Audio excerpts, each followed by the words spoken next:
है 83 और उनमें से 65 जो सीटें हैं वो भारतीय जनता पार्टी के पास हैं।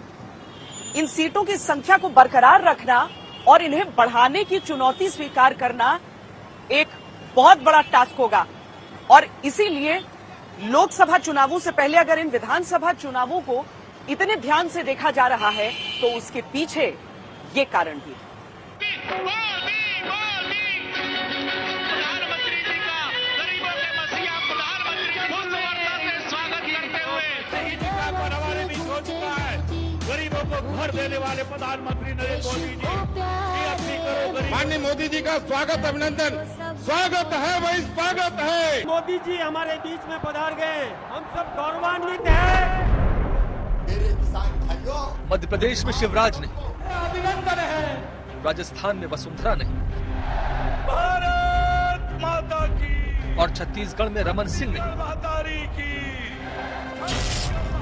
ये बीजेपी का कोई संयोग था या कोई प्रयोग? पार्टी जिंदा। मध्य प्रदेश, राजस्थान, छत्तीसगढ़ समेत 5 राज्यों में बीजेपी ने प्रधानमंत्री नरेंद्र मोदी का चेहरा ही आगे रखा है। इसे क्या समझा जाएगा? 2024 की दावेदारी के हिसाब से क्या इन चुनावों को पीएम मोदी के लिए पहला ट्रायल रन माना जा सकता है या पीएम मोदी की लोकप्रियता की अग्नि परीक्षा माना जा सकता है? बीजेपी कहती है उसके पास प्रधानमंत्री नरेंद्र मोदी का चेहरा है।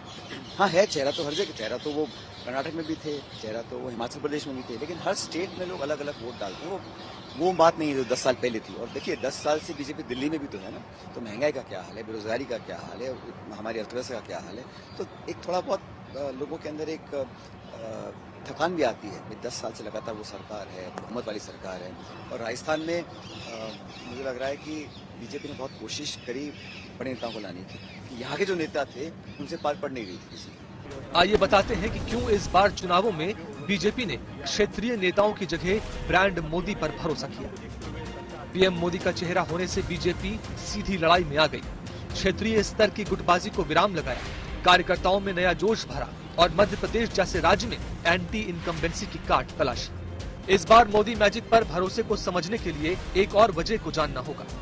2018 में चुनावों की बागडोर प्रधानमंत्री मोदी के हाथों में थी और तब भी कुछ महीनों बाद प्रधानमंत्री मोदी के सामने 2019 के आम चुनावों की चुनौती थी। बीजेपी तीनों अहम राज्य राजस्थान, छत्तीसगढ़, मध्य प्रदेश का चुनाव हार गई थी। 2018 में वसुंधरा, शिवराज और रमन सिंह का चेहरा था।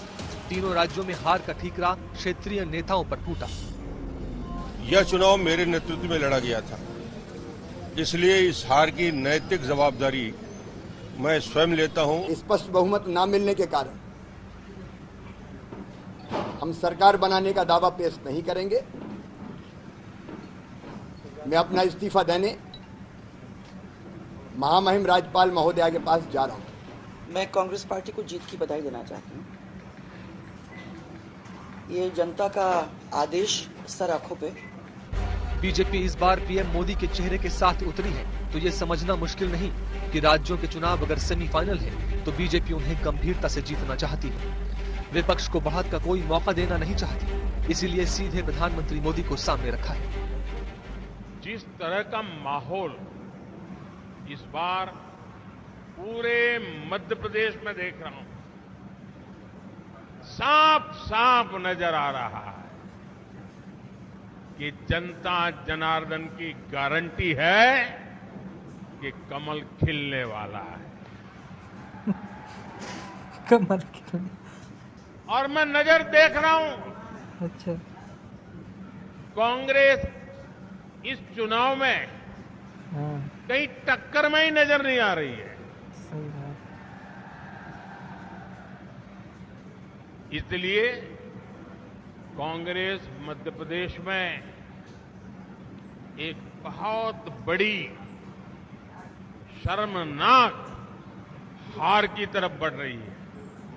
प्रधानमंत्री मोदी हर चुनाव में खुद को जनता के बीच वादों को पूरा करने की गारंटी के तौर पर रख रहे हैं, यानी 2023 के सेमीफाइनल के बीच 2024 के फाइनल की फुल तैयारी।